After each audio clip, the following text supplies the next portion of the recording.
Isuko mo, karon! Sumuko na tayo! Sa kamay ng Diyos! Sumuko na tayo, kapatid! Delikado yung buhay mo! Alam ng Diablo na maiksi na yung kanyang kapanahonan. Naghuhulimantado na siya. Believe me! Para sa kanong kayo hindi ninyo ituturo sa Pastor Ed.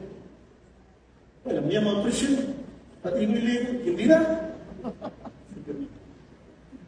Seryosohan na. No. Yung aming anak na si Ray, siya ng hospital. Sabi ko, di bagay sa akin ito ba? Bakit nangyari? Tinawalan sa kamay ng Diyos. Nawalan namin ang anak namin sa kamay ng Diyos. Kapag nawala ka pala sa kamay ng Diyos, iwang-iwang ka na biktima ng Diablo. Iwang-iwang. Wala ka sa kamay ng Diyos. Hindi ka nakakalit kasi may Kristo.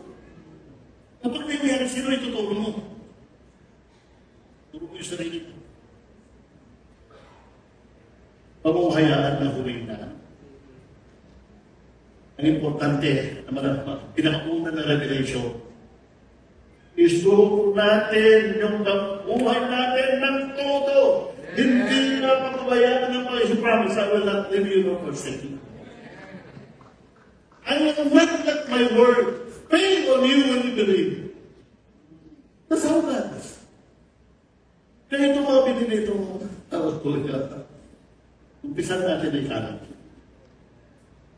Yung mga right up po, kumari, kayo po ng mga followers ka, i-like lang yun. I-share lang ninyo. I-share lang ninyo. Isang hit lang. Hindi ba like, mahirap ba yun mga kapatid? Mahirap ba? Anong ginagawa rin nyo? Initignan na rin nyo. Yung salita ng Diyos na nakarita, pwede nyo i-share ito. At kakanin ko. You have to sow the seeds of the Word of God. Kung gusto mo na dumami ang pagpapala sa mga. Sow it, sow it, sow it, sow it. Napakadali na gawin ko. Nung nasa radyo kami, marami pong nagtas. Nung nasa television, mas marami. Yung online ay walang limitasyon po ito. Walang limitasyon. Maaari niyang marating ang Russia. Wala akong limitado.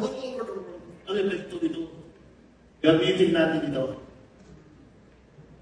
Gamitin natin. Isa nakikita mga pagkain ng dilin. Gamitin mo, tapos pinupostin ko sa sayang lang. Nung bata po tayo, we understood as a child. Ayun naman mga church na tayo, 44 years. Matinong na po tayo, maayos na.